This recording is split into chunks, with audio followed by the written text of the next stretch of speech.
Liberty.me Live. I'm your host tonight, Mike Reed, and tonight we're here with three wonderful liberty-loving authors to talk about their new collection of sci-fi stories, Defiant, She Advanced, Legends of Future Resistance. I love this title. So what we're going to do tonight is just talk informally as a conversation, the four of us, just back and forth. I want to talk about the book. I want to talk about the stories in it. I want to talk about the ideas behind them, and some of the liberty philosophy really comes through in these stories. I want to also talk a bit about the writing process if we can, and I'm also really interested if we could talk a bit about the publishing and marketing process too. I think liberty folk tend to spend a lot of time thinking about the message, and we could be spending more time thinking about how to effectively market that message. And so that's something that every author, especially self-publishing authors, really needs to know how to do. So wonderful to talk about that part too. I should say something about a couple of things about the format tonight, just technologically. In this format, you and I, we all have to resist the urge to monologue, because the way that the audio and video works, it's a little bit harder to get those subliminal cues you usually get, the little noises and bits of body language that tell you that somebody else wants to speak. So we have to work pay a little extra attention to those kind of cues so we can converse as naturally as possible with each other. Second thing I should say about the format is we're using a new format technologically tonight. We're using Google Hangouts tonight. Normally we use Adobe Connect. I would really appreciate some feedback from you guys, JP and George and Wendy, and especially from all the people viewing as to what they like about the format and what they don't like about it. It is my delightful duty to experiment with different formats for these live events and find the thing that gives us the best community and the best experience. And finally, the third thing I want to say about the format is in terms of how we're going to organize it, which is really not very organized. We're going to do what I call a crowdsourced interview tonight, which just means that we all talk informally and chat and laugh with each other on screen. And then you guys who are off screen, Frank Markopoulos and John Hunt and everybody else that's off screen listening to us right now, you can pile on questions and comments and stuff to us in two big ways. So if you see on the right side of your screen, you see probably right now a Q&A box already. So for instance, Frank Markopoulos has already typed in a question that says, "Test, good evening." So that's the most formal, obvious way to send us a question. You just click the Q&A box, you type it in.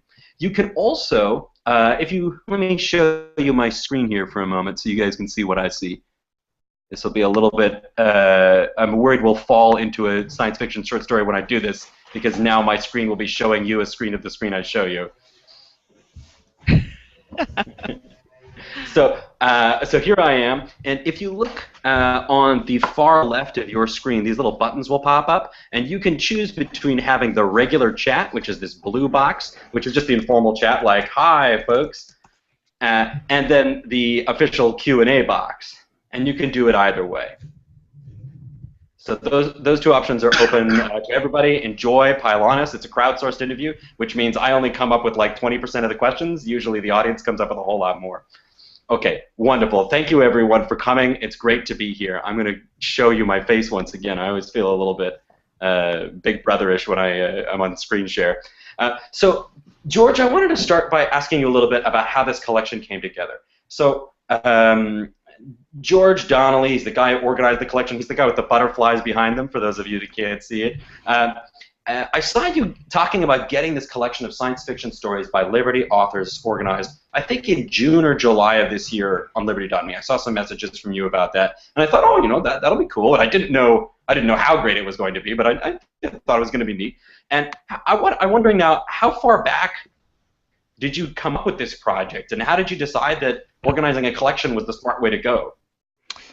It came to me shortly before I posted about it, which was, I think, late June or July of 2014. And I was just so thrilled. I felt so empowered after publishing my first novel that I thought, you know, this was a good time to, you know, work with the other authors, you know, because we were getting to know each other through the Libertarian Fiction Authors Association. Mm-hmm. And I just got the idea on really a whim, and I just kind of threw it out there to JP and some other folks, and you know, and it took off. Yeah, wonderful. So, but that's interesting to me. I mean, a lot of authors it just feel like they want to write their own book, do it in isolation, and then release it to the world, and that's good. And how did you get to that point where you realized I need to do a collection here? I need more than me in this book. I think it was just a stroke of insanity, really. Because it is difficult, it is challenging, I should say, working with other people. And so, I do this all the time. I do this all the time. I take on these projects. But I have to say that this project was a lot less challenging than some other projects because of my just absolutely stellar co-authors, who really stepped up to produce some really great fiction here. So I got lucky. There were definitely some missed deadlines. Yes.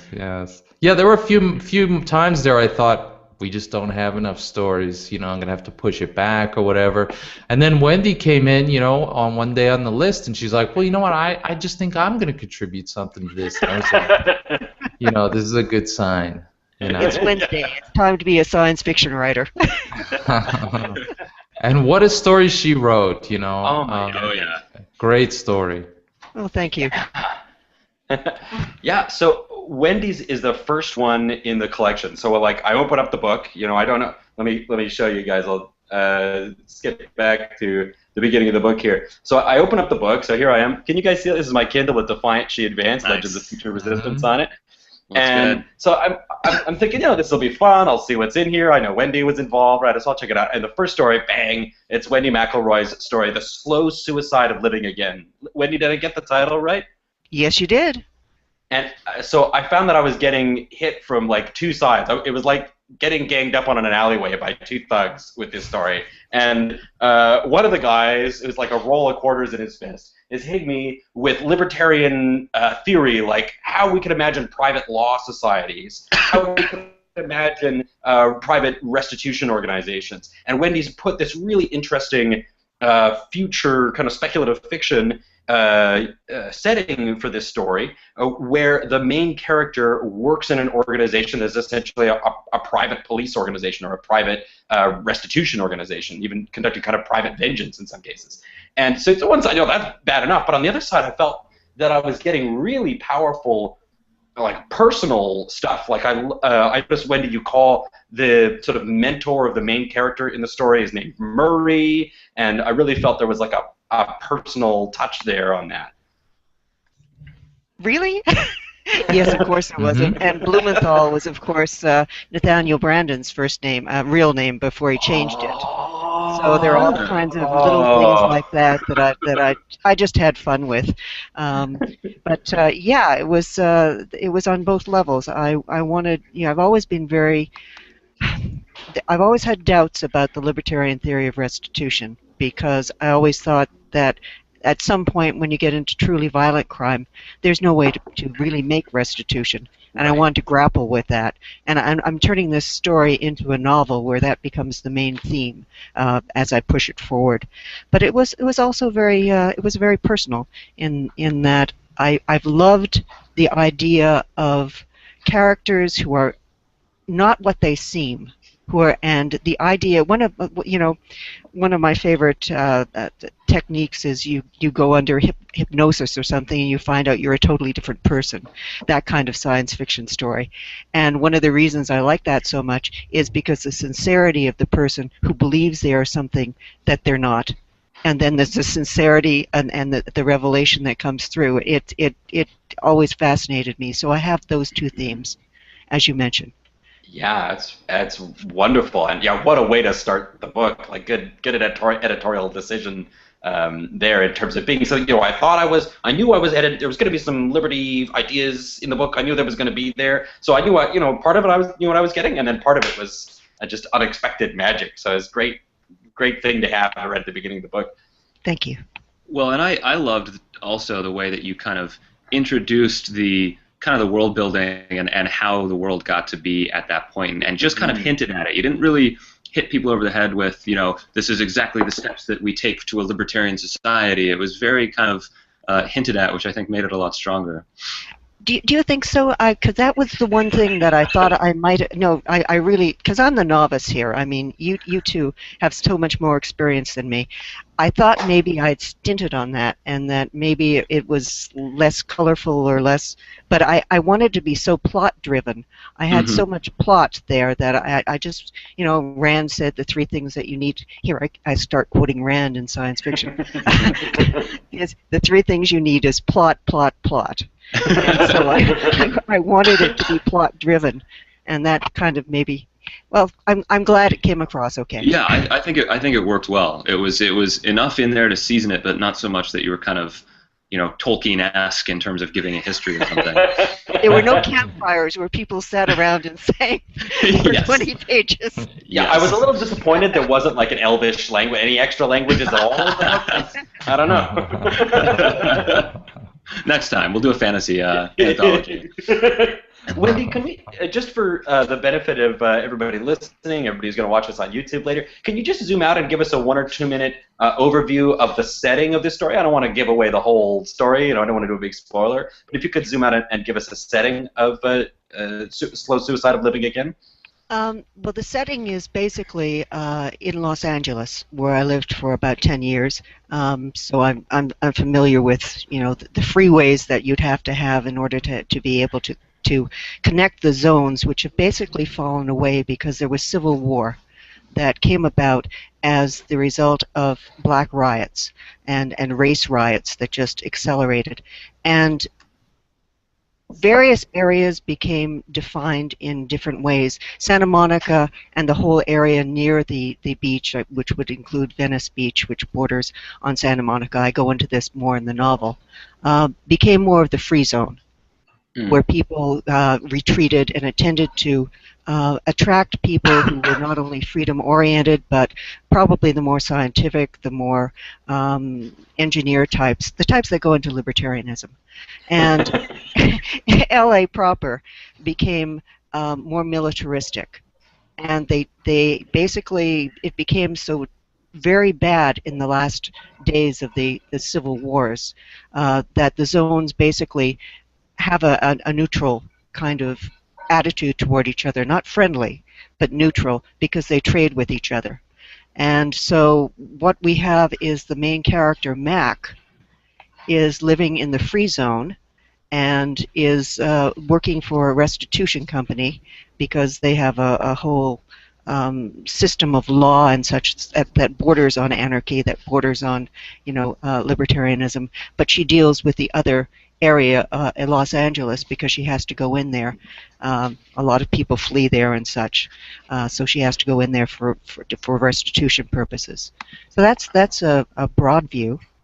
Wow, yeah, it's this amazing mix of a dystopian fallout from the war, plus there's these glimmers of the kind of hope libertarians have been writing out in terms of a private law society for decades now. And so I love that there's both sides there. There's the sort of hope, there's the hopeful theoretical side, and yet there's this gritty, fallible side where, as you say, you end up in the story having doubts about the whole system of private restitution. At the end, its capability for being complete. Thank you.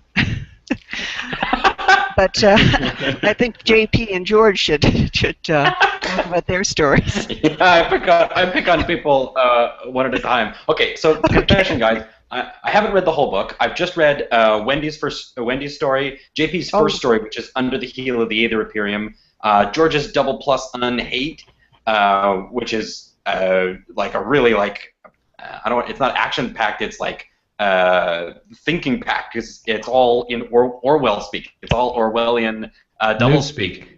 Newspeak. They're all Orwellian newspeak, and you have to So I'm reading it, and the story opens. This guy's having a conversation with his kid, and you have to decode each sentence. Like, what does it really mean here? So those are. And then I read Thompson's Stand too, which is by Jake Antares, but Jake's not here, so we're not going to talk about Jake. But JP, I really found that yours was the most fantastical, the most whimsical. It was like it was like space opera. So for those of you who don't know, JP is a renowned a steampunk author, and I hadn't read steampunk before. I thought I knew what it's about. I thought there were going to be giant dials and clockwork knobs and mad scientists Gears. and things. Yeah, lots of gears, freight trains going back and forth. And when you read it, the whole thing, a huge amount of it, it's like 19th century airships in space, and there are aliens and smugglers and an evil empire. It's got everything going on at once. And so speaking of world building, there's this huge, fantastical world that almost, to me, it almost pushes the edge of what I think of as science fiction. Whereas normally you read science fiction, it's a little bit modified from our world, where this is, it's wild, it's fantastical. Can you talk about is this a consistent world with your other stories that you've done in this steampunk genre? It's not. Now, it could be. It was not intended to be kind of part of the other series that I've done. So okay. This is kind of out of whole cloth, and what kind of inspired or sparked it initially was I wanted to do a kind of gender-bending take on Edgar Rice Burroughs' Barsoom series, which is he wrote this in the 1890s, and it's about an American from the Civil War who gets sent to Mars, where it's populated by all of these fantastical creatures and empires and civilizations. And the first one is called The Princess of Mars. So he of course falls in love with this gorgeous Martian princess, and they have adventures and all that sort of thing. So I wanted to kind of take that idea and instead of having the the main character be kind of this earthly human guy, have it be a kind of very transigent woman who is traveling across the entire galaxy in this trade ship, and kind of having her own adventures that way. So I wanted to take that and then obviously combine it with a little libertarianism in terms of the promotion of free trade. Yeah, there's this. I have this sense as I'm reading that one that the main character has spent the majority of her life traveling between. I'm not even sure the word star systems is appropriate, but traveling between worlds in the aetherlanes. So there's this. Can you talk a bit about the aetherlanes thing? This is this funny thing you do so that space travel feels steampunky. So. Yeah, this was something I had to kind of work through. Was how can you actually take a Victorian level technology and kind of bring it into the space age, and had to do a couple kind of hand-wavium type situations where you have playing a little bit with physics, but you have a material called Ethereum that is essentially an anti-gravity type material that pushes against this aether force that is gravity, and there are kind of these currents and these eddies in between stars of aether lanes where the aether kind of travels faster, and so you can enter these and actually travel faster than light using this type of technology. Playing a little bit with physics, but trying to make it as believable as possible to a point there. Right. I found it very convincing, and I think both JP's and Wendy's stories were so strong in the plot area. I remember when I read both of them the first time, they just really so held my attention. I knew that these were two really winning stories. I love the setting in JP's. I love the setting. Thank you. And I will say, in terms of plot as well, this was written as a space opera, so I wanted it to be kind of pulpy. So I went back and looked at kind of the way that all of these pulp authors from the 1920s, 1930s, and 40s were laying out their stories, and there's a couple kind of well-known, I guess, outlines essentially for what a good pulp story is. And at a third the way through, a total reverse should happen, and at this point something. So I kind of tried to follow that and make it as pulpy as possible. Yeah. Mm-hmm. Wow. And with both, well, actually all three of the stories, including Double Plus and Hate, in all three of them, we were talking about things being world-driven and not totally being sort of plot driven rather than being Tolkienian. You have to like check the appendix to figure out, like, okay, so a Gandalf a human so in each of these stories, like Wendy's story, JP's at least the Aether Imperium one from JP, and a double plus on 8, you get enough of the background to excite you and to open your imagination, but the story is mostly just like going along the plot. You want to know what the characters are going to do next. That's definitely something that I was shooting for when I was editing, and and I let all the authors know about it ahead of time. I really wanted plot-driven stories, so when a reader picked it up, they would just be carried along, because that just makes it makes it so much easier and so much more pleasant to read. Not to say that there isn't a place for campfires, Absolutely. That'll be the next anthology. Yeah. I think it would be really easy in a libertarian, an explicitly libertarian anthology of stories, to slip into long descriptions of worlds and legal codes and stuff instead of just stories. Libertarians have a habit of being talk, don't show, but when you're writing, you got to do show, don't talk, and I think you found a great balance there where I'm getting the liberty speculative goodies that I want, but I'm still, as you say, carried along in the aetherlanes of the stories. which I think that's really the power of fiction, which we haven't really seen. Given that this is a movement that a large percentage is based on people that came into it through fiction, through Atlas Shrugged and The Fountainhead and that type of thing. There hasn't really been that much of a focus on it in the movement in terms of producing more of it to the wider culture to try and use that as a vehicle for spreading the message. I think. Sorry, go on. Yeah, you're bringing up a point that has been sort of a drum I've beat for a long time, because one of the things about the socialist movement, for example, is they celebrated their writers. Mm-hmm. They celebrated the fiction writers, and it was a very, very aggressive kind of way to spread ideas. And the writers were very good. Edward Bellamy and that whole absolutely. group.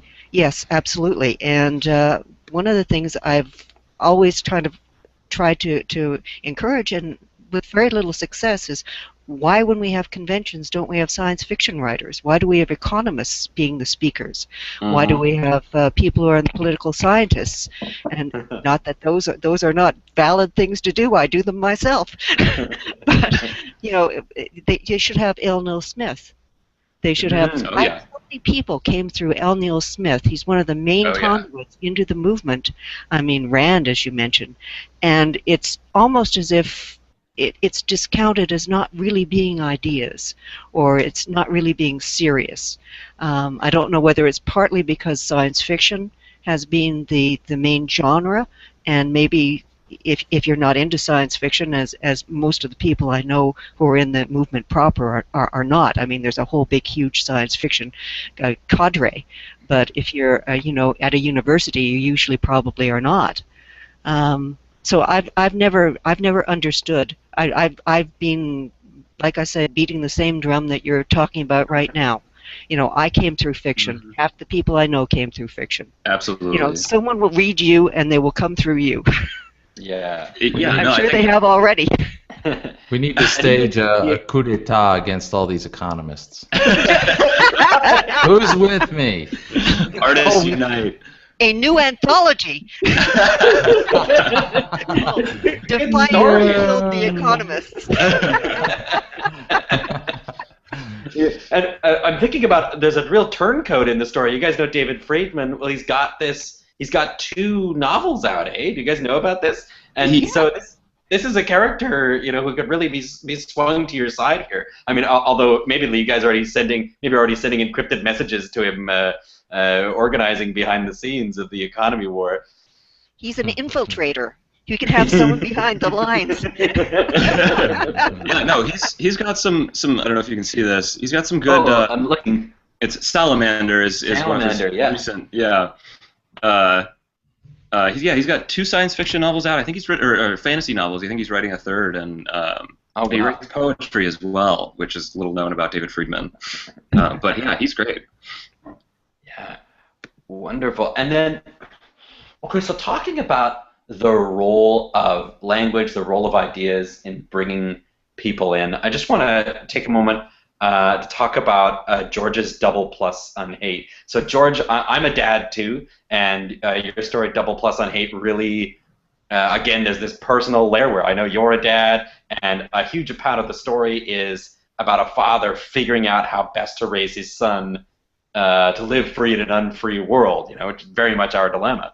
And yeah, so but you did this neat thing where instead of having to spend a whole lot of energy creating aetherlanes and private security companies and stuff like Wendy and JP, you just said, hey, there's an existing world that people know. I'll just take Orwell's 1984 universe. Everybody knows what's going on there. I don't have to world build at all. The world's there, and now I can just tell my story. I mean, I know you played with the language even more than Orwell did, but can you tell me about that decision? Like, that just seems like a really sneaky move. Oh, thanks, I guess. I was on Reddit, and there's a subreddit where they have writing prompts, and someone said, today's writing prompt is to write a story completely in newspeak, which is, the Orwellian, language, and I thought, yeah, that's that. I'm gonna do that, and then I got into it, and I was like, no. That's just not going to work. You can't write a whole thing in newspeak. It's not going to make any sense. So yeah, I just kind of, it goes back to this art versus economics thing, which is, I think, at its root, it's like it's an emotion versus reason, like a left brain versus right brain kind of a thing. And so I wanted to, really hit on that right brain, that emotion thing. Make it really personal. Like I like to put really personal stuff into these libertarian settings, And so that's what I came up with, because my relationship with my son is the biggest thing in my life. So I don't know, that just came to me. Well, it came to me well. It's powerful.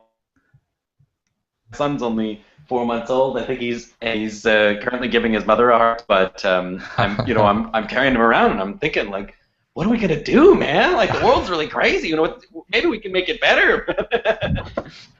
That's another thing. You don't know. Like, if there's this constant debate. Like, do I try to make the world better, or do I just get my butt out of here, man? I just save myself. Seasteading. Yeah. And it seems to me like there's an option within fiction, which is the escapist option, which is a way of getting yourself. You don't get to bring your kids with you, unless you give them all the novels too. But it's a way of saying, this world is so messed up that I'm unwilling to engage with it. I'm just going to engage with a fictional world instead, whether that be like a Second Life video game or the science fiction or reading Tolkien all night and day. So it seems like there's that option too. And then it often seems like, at least in terms of political change, it often seems that libertarian attempts are largely fruitless. You try and elected guys, they promise to do something or other, they never ever do it. But I'm noticing we're having this conversation. But George, you're just wrapping up a big campaign around jury rights, right? Can you tell us just a little bit about that? Well, basically, Jim Babb and I have raised the money to put 6 phone kiosk jury nullification ads around the courthouse where Ross Ulbricht is being tried. And tomorrow the trial starts, and Jim Babb and some folks from Fully Informed Jury Association are going to be there tomorrow pamphleting and for a few days. And so that's, we're trying to simultaneously, kind of like do something,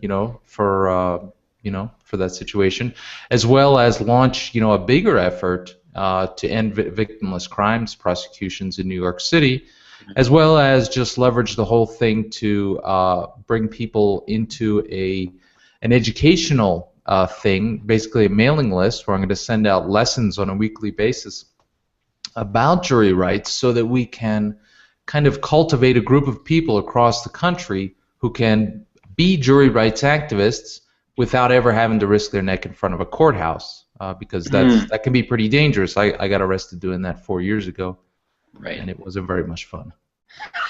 I was imagining somehow. I'm sure there's a good story in it. But so it strikes me that there's not a lot of people that are crossing that line, the activist fiction author line. Like, you don't see people doing that a lot. It's usually like, I'm totally in the fiction world and forget about this reality, or I'm totally in depth with reality. I don't have time to think about alternate universes. Is there a way in which the two provide a feedback for you, or do you just keep them juggling?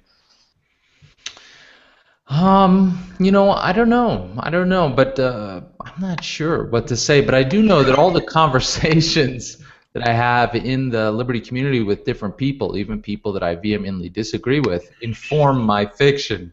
Like some of the conversations that I was having at the end of 2013 about the violence, nonviolence thing, they informed my novel Lando Cruz and the Coup Conspiracy a lot. That's the theme has a lot of violence versus nonviolence in it. Wow. Yeah. Oh, it's neat to see that those things are how the twisting paths by which sort of ostensibly factual ideas conversations end up looped into fictional stories. Yeah, it's fascinating when I get to sit down, and just kind of, let the ideas flow as to how, I would dramatize these kinds of things. It's really emotional, intellectually, I should say, intellectually stimulating. Yeah. Okay. So can we take a moment here and talk about fantasy? We've got something in the Q&A box from Tom Lieberman, who's another Liberty fiction author. It's great to see you, Tom. Hi. And Tom says, Hi, Tom. quote, I find fantasy a great genre for libertarian ideology because it's easier to explore a made-up society than the reality with which we're stuck. And this is poor Rand had to contrive the Valley, which is essentially a fantasy city in the real world. Can you guys talk about fantasy versus science fiction in terms of your calling, your writing, or your thoughts on its potential for liberty? Well, go ahead. I was going to say, I think every I guess powerful libertarian, explicitly libertarian fiction that I've read has an element of fantasy in it. Whether that fantasy is a science fiction society such as Bob Murphy's novel Minerva, or whether it is some or Rand's Atlas Shrugged, or whether it is kind of a society turning into that kind of fantastical libertarian reality where there's plenty of libertarian fiction about kind of the revolution, the libertarian, how that occurs. It all has that element of it where you have to because the world these days is not that great for libertarians, and so you kind of have to inject that element of what if to really explore those ideas and kind of show people like, look, this is how it can really work. This is an ideal to strive towards, and this is something that can be inspiring. There's a great David Barker, I think, wrote not a novel but a fictional kind of utopian treatise called Welcome to Free America, which is basically this kind of backward-looking history of a anarcho-capitalist United States from 50 years in the future. It kind of like Bellamy's looking backward, but from a libertarian kind of anarcho-capitalist perspective. So yeah, in that sense, I think. Every libertarian fiction that I've written or read has that element of fantasy. I'm not sure. I'm sorry. Go ahead. Go ahead, George. I'm sorry. I was going to say I don't actually agree with Tom. I think that it's not that great for exploring libertarian ideas because it can be like just a setup job. Like you can just set it up in a way that makes for a softball pitch, Whereas I like to locate my stories more in, more like a hard realism kind of setup because I think it's more challenging and thus ultimately more genuine, more genuine and so more applicable to our real lives. I was going to say that I'm a big fan of fantasy. In some sense, I'm a much more a fan of fantasy than I am of science fiction, and in terms of you know, picking up where what JP said, is this is not an inspiring world right now, and sometimes I think I should just do myself a favor and turn off the TV and just not listen, not read, not browse. And it's very emotionally cathartic for me to go into a different world, a world where even if I know what the world that I painted in my story and in the novel I'm continuing from it is a rather dark world.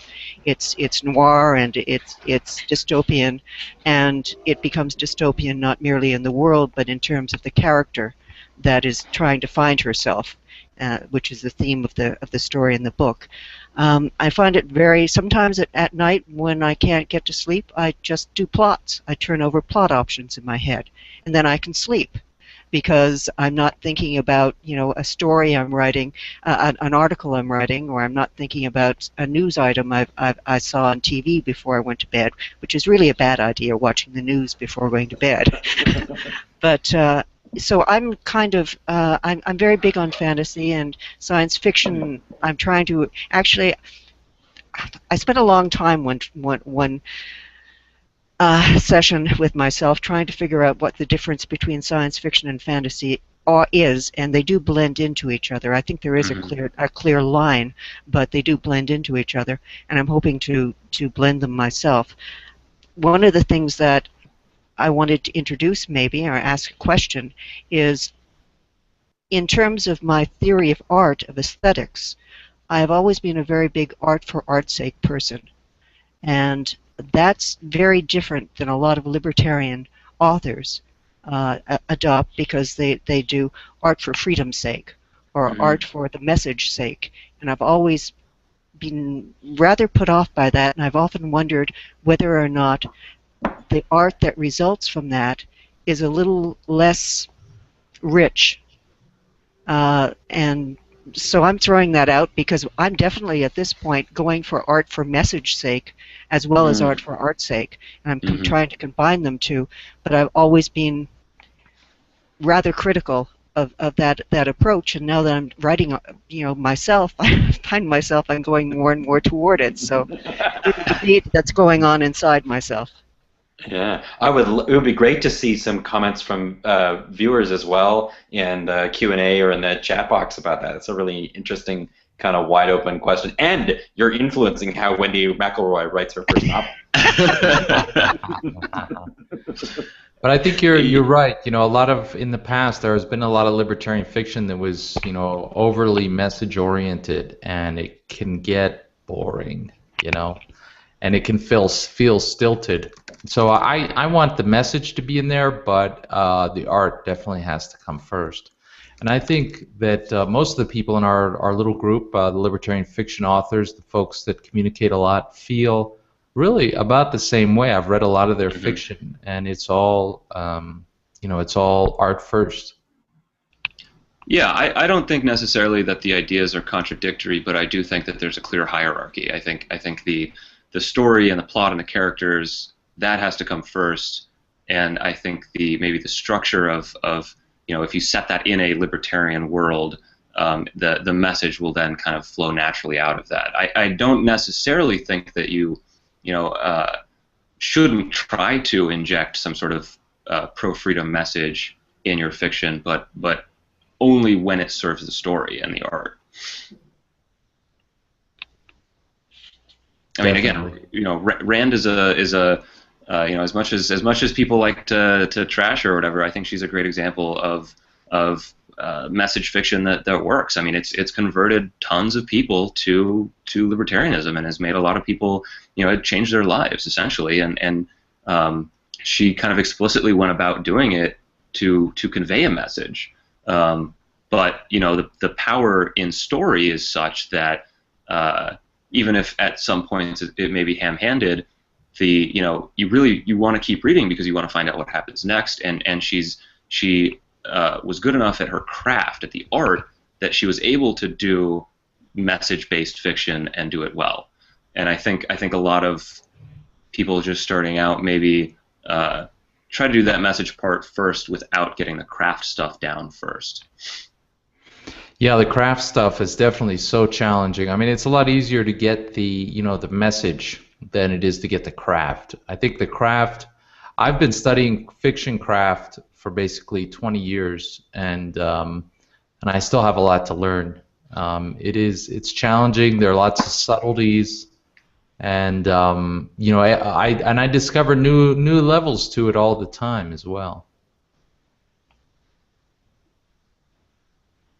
I think we lost our moderator. Oh, there you go. I didn't mean to get lost. I was musing on the importance of the craft, and if you're really gonna, I'm not sure I agree with the thought that the ideas are, well, maybe the ideas are easy in the craft, but the ideas aren't easy, especially if that means really engaging with them to the level where you can challenge them and play with them enough to make them interesting in the story, like what you've done in Double Plus on Hate, like what Wendy's done with the slow suicide, where the Liberty ideas are there, but they're not just like, here's a dogmatic solution, and everybody's happy because they read Rothbard. It's like... the world's going to end. Here, read Rothbard. Yay! Rainbows. Yeah. Worldwide parties. I think you could make a compelling story out of that. I don't know. One of the things JP's inspired. next short story. It's happening. You've got to stop right away. One of the things that I'm dealing with is because I write so much nonfiction, and that's been what I've done for years, even though I've written fiction for years as well. I've just never published it, or I've only published it sporadically. But what I always wanted to be when I was young was a fiction writer. And I mean, I didn't look up from Black Beauty when I was 5 years old and say, someday I too will advocate anarchy. I want to make stories. I want to live in worlds like this, and I want to be able to create worlds like this. So one of the things I do when I write is fiction or poetry is to try to get away from, in some sense, the ideas. And of course I can't, because who I am. So when I write, they come out, and it naturally comes to me. The problems I'm turning over in my head, like restitution, come out in a fictionalized form. But I find that it's so very different writing fiction than nonfiction. I find it so much more enjoyable. Mm-hmm. Maybe because it's new, maybe, but partly because it's just. I think it's in some sense a purer form of writing than nonfiction. Yeah, I agree. Yeah, I mean, I do nonfiction writing for my day job, and the fiction writing is a lot easier to get into that flow state where you lose yourself in it, and there's just that focus, and I don't get that as often with nonfiction writing. Oh, you sit there and all of a sudden 4 hours have gone by, and you don't know where they've gone. Exactly. It's like it's almost frightening. Abducted by aliens. Yeah, and you have to eat, and the kitchen's on fire, and you just you have a hungry husband who's lurking behind the typewriter. Wendy. Yeah. Can we talk? I want to talk for a moment about. I want to talk for a moment about marketing, the publishing business here. And there's actually two questions coming out of the audience that are connecting me to this. And so one, John Hunt, who is yet another Liberty fiction author who joined us this evening. Hi, John. Asks about the importance of social media for your marketing. And he has this great case study question. How many people are here because they saw the social media channels of one or more of the authors in question? That's a neat question. If anybody would just put a me or a not me in the Q&A box, that would be interesting to see how important social media was just for this event. And then in general, I wonder if you guys can comment on whether you think social media has been valuable to your success in writing thus far. Well, it's definitely helped me find early readers, as well as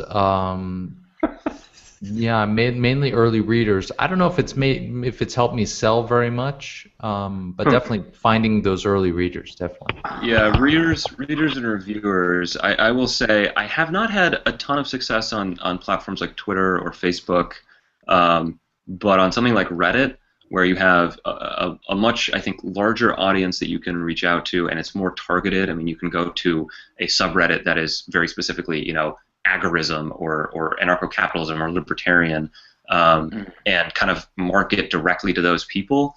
I've had more success. I put out a novella about a kind of epistolary novella about New Hampshire seceding from the country, which is actually on. Yeah, it was actually on Liberty.me. But when I first came out with that, I marketed that on Reddit, and got a lot of great responses, a fair amount of sales, and then several reviews, because you can interact directly with people, through comments on Reddit, and had several great reviews show up on Amazon and on Goodreads. Because of that interaction, that I could kind of directly trace back to that. So I would say the kind of broadcast social media hasn't worked as well for me, but the targeted stuff like Reddit, Goodreads, where you're kind of finding people specifically, that's worked a little better. But you do have to be careful with Reddit, because if you frame your post the wrong way, or if you post too often, or if they feel like you're only in search of sales or something, they will eat you alive, man. Oh yes, oh yes. And I will say, one of the things that helped there was when I first released it, I discounted it down to 99 cents, and so I was kind of promoting it as a sale essentially. So people on Reddit love getting free stuff for deals. So putting it out in that way, it was kind of like, hey, here's something I'm giving to you, as a favor, essentially. Yeah. Okay, so here's another marketing-related thing. Mike DiBaggio, yet another wonderful Liberty fiction author who's joined us this evening. Hi, Mike. Mike asks, do you think there's enough of a market to support a subscription e-periodical with the theme of Liberty fiction? It could be the equivalent, he says, of a multi-author anthology every month.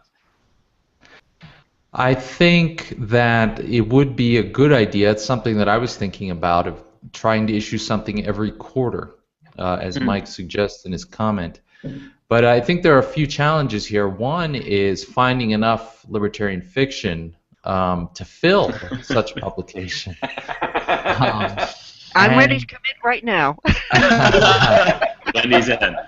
And the other is that you would inevitably have a publication where you have like a romance story and something that's completely off the wall, and then science fiction, and so I mean, who's gonna buy that, right? Because I don't think I don't know if a market currently exists for libertarian fiction. There's definitely a market for libertarian science fiction. It's not big, but it's there.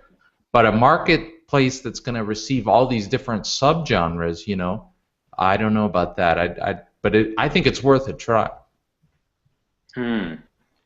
Yeah, it's interesting because I think, again, I keep going back to Atlas Shrugged and those those types of books selling thousands and thousands of copies a year, or hundreds of thousands of copies a year. So clearly, there's a market for fiction with a libertarian message. And I will say, my kind of more explicitly libertarian fiction does tend to do better because, and maybe this is just I better understand that market and am able to market to it because I'm so immersed in it, and there's much more of a where these people congregate, so you can kind of market to them better. So I do think there's a market for this.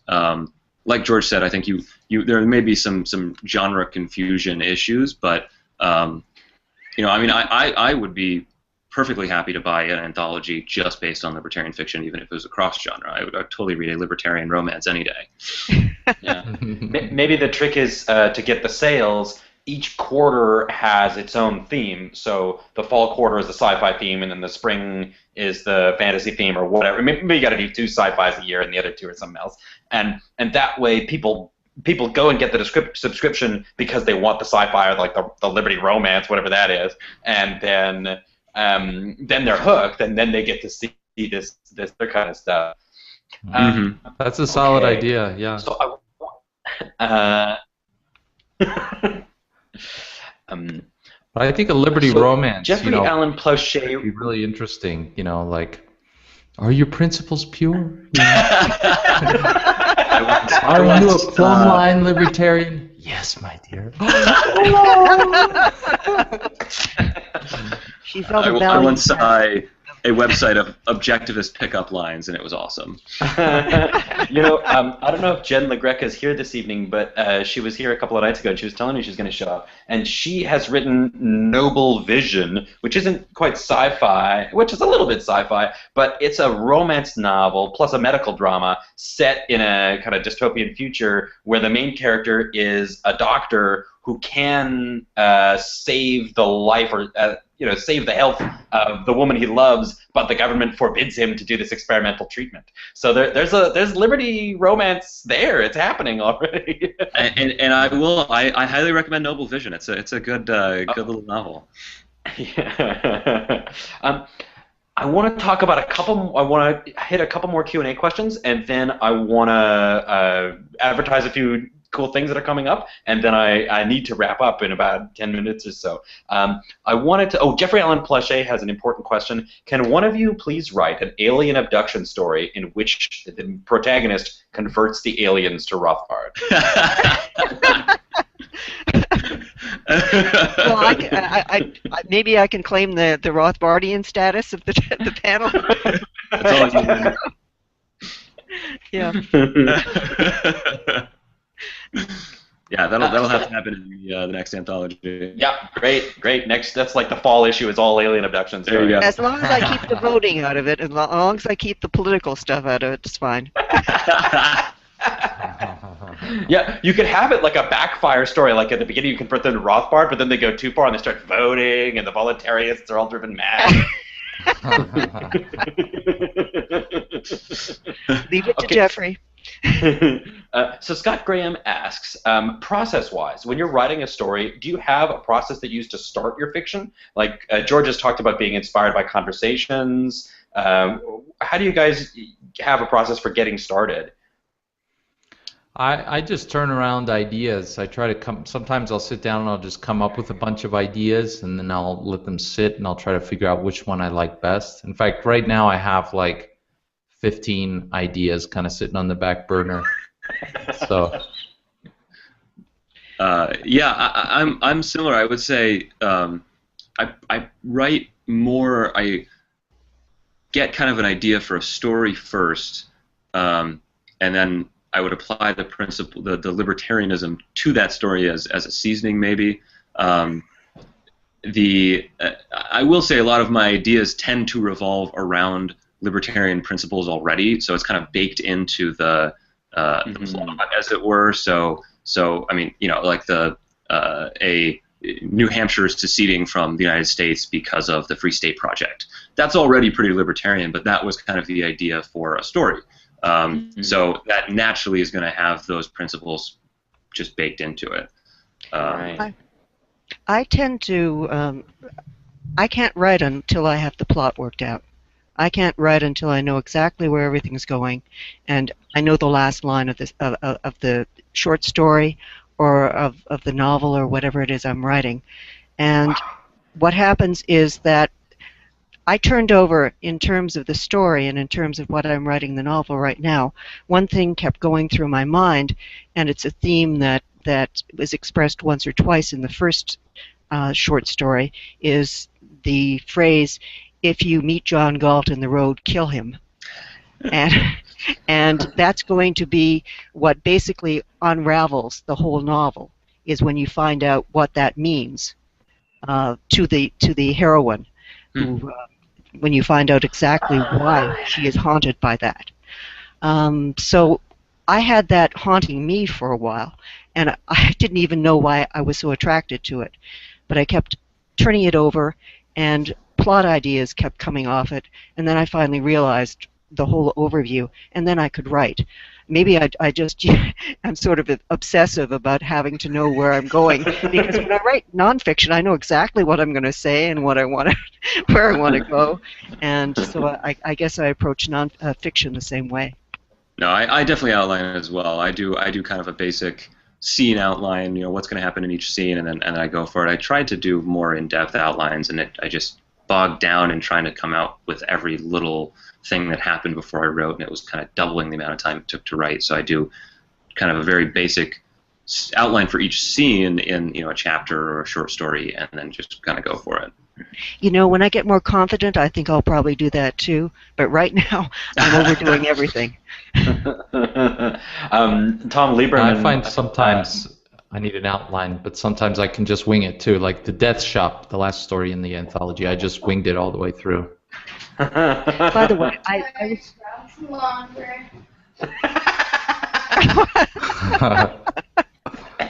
By the way, George, I would be remiss if I didn't say how much I love the Orwell echo, the format of your story, and also if I did not say thank you so very much for supporting Ulbrich. Here. Thank you. Oh, well, thank you, Wendy. Thank you. Yeah. On that note, I just want to say that Tom Lieberman is pointing out that he agrees. He's got the same situation as Wendy. He can't start until he knows the beginning, the middle, and the end. You got to know the whole story back to front. So it sounds like Tom and Wendy have a lot in common. There's the fantasy thing, there's the process thing. It's not clear to me that they're not actually the same person here. Some dummy accounts. Long lost fraternal twin.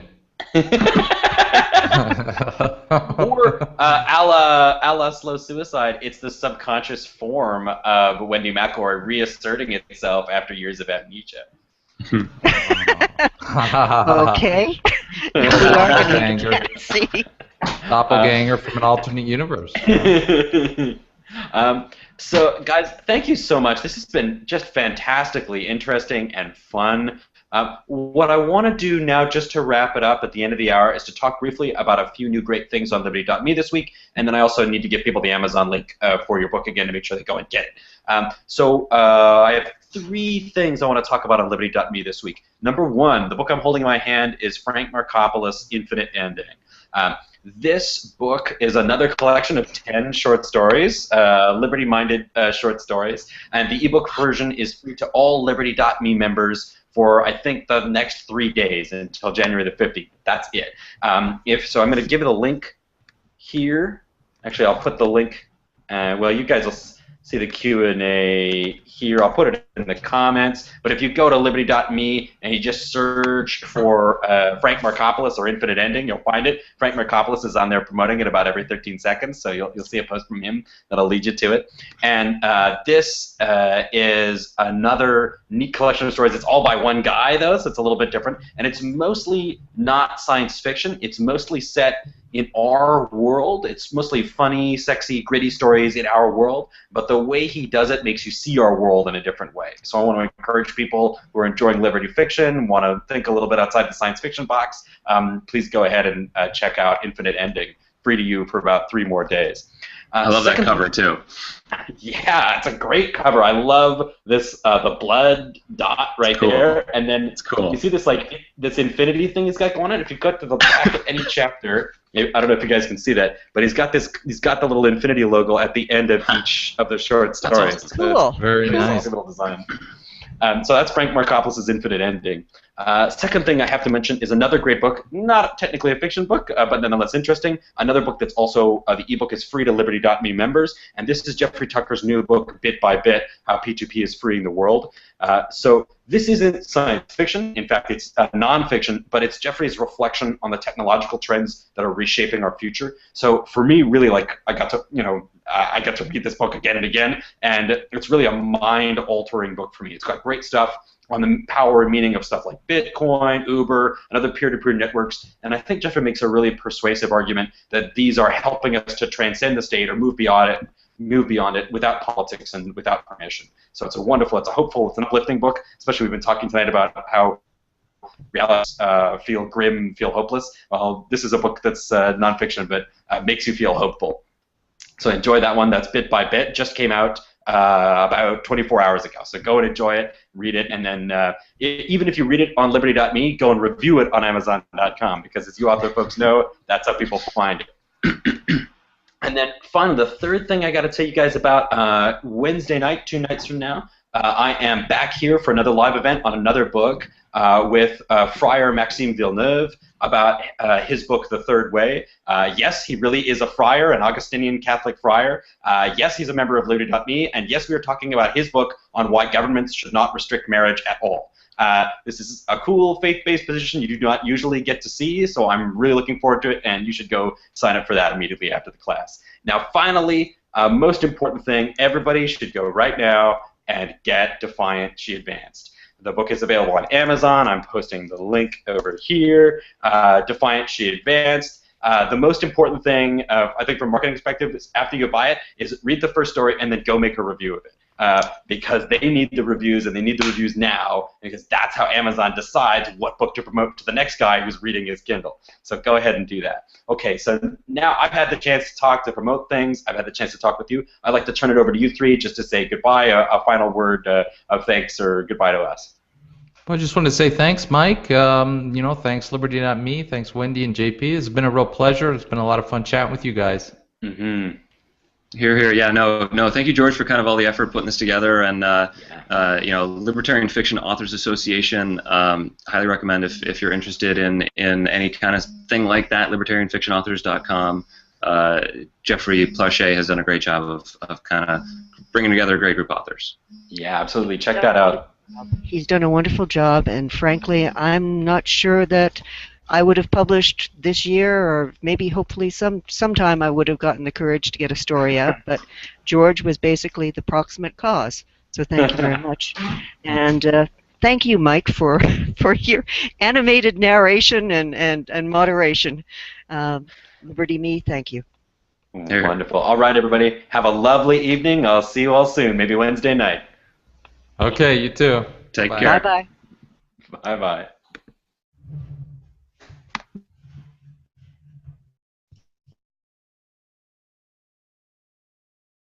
Liberty.me Live. I'm your host tonight, Mike Reed, and tonight we're here with three wonderful liberty-loving authors to talk about their new collection of sci-fi stories, Defiant, She Advanced, Legends of Future Resistance. I love this title.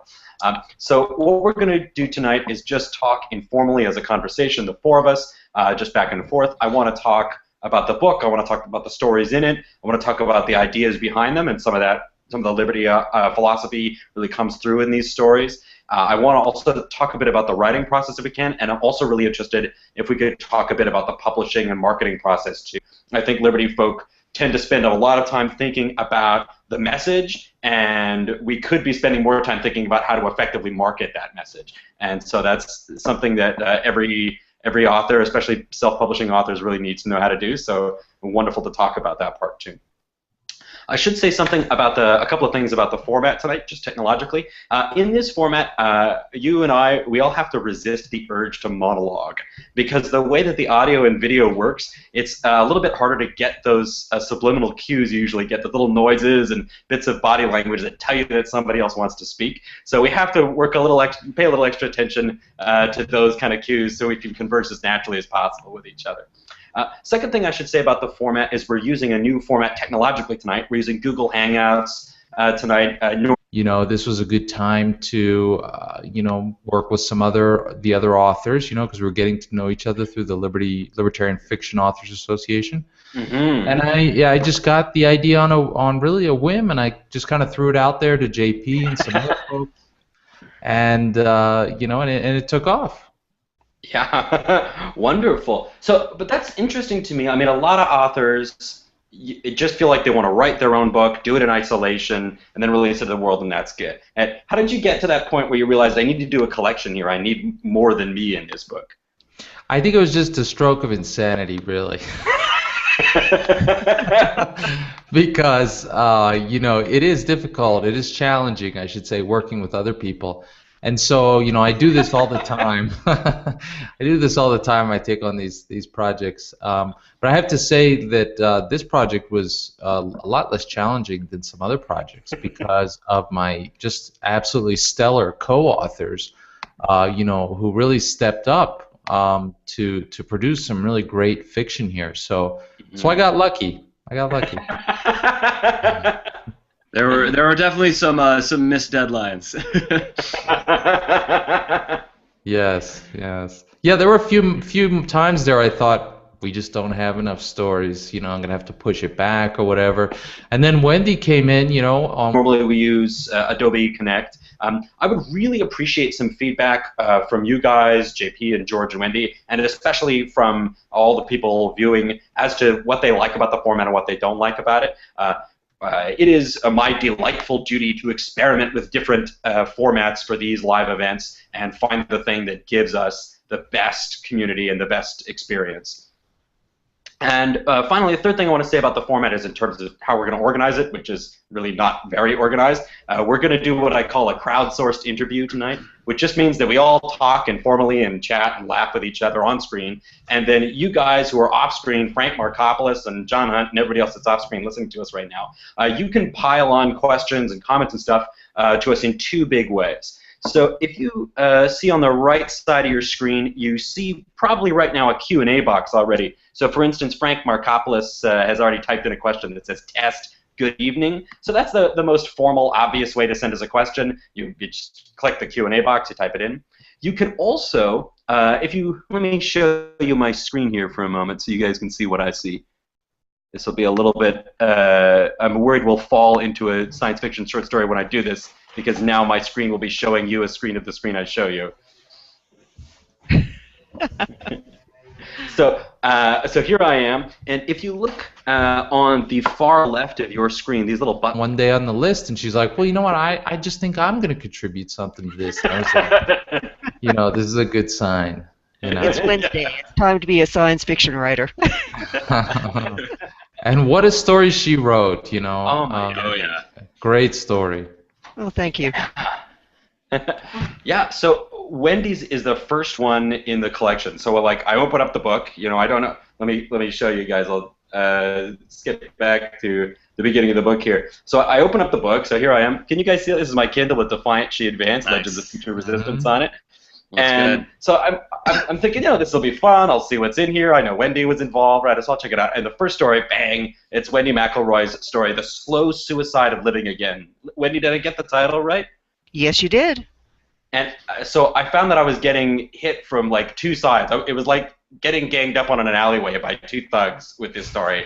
And one of the guys, who's like a roll of quarters in his fist, is hitting me with libertarian theory, like how we could imagine private law societies, how we could imagine private restitution organizations. And Wendy's put this really interesting future kind of speculative fiction setting for this story, where the main character works in an organization that is essentially a private police organization or a private restitution organization, even conducting kind of private vengeance in some cases. Things will pop up, and you can choose between having the regular chat, which is this blue box, which is just the informal chat, like "Hi, folks," and then the official Q&A box, and you can do it either way. So those two options are open to everybody. Enjoy, pile on us. It's a crowdsourced interview, which means I only come up with like 20% of the questions. Usually the audience comes up with a whole lot more. Okay, wonderful. Thank you everyone for coming. It's great to be here. I'm going to show you my face once again. I always feel a little bit big brotherish when I'm on screen share. So George, I wanted to start by asking you a little bit about how this collection came together. So George Donnelly, he's the guy who organized the collection. He's the guy with the butterflies behind them, for those of you that can't see it. I saw you talking about getting this collection of science fiction stories by Liberty authors organized I think in June or July of this year on Liberty.me. I saw some messages from you about that, and I thought, oh, you know, that'll be cool. And I didn't know how great it was going to be, but I thought it was going to be neat. And I'm wondering now, how far back did you come up with this project, and how did you decide that organizing a collection was the smart way to go? It came to me shortly before I posted about it, which was, I think, late June or July of 2014. And I was just so thrilled. I felt so empowered after publishing my first novel that I thought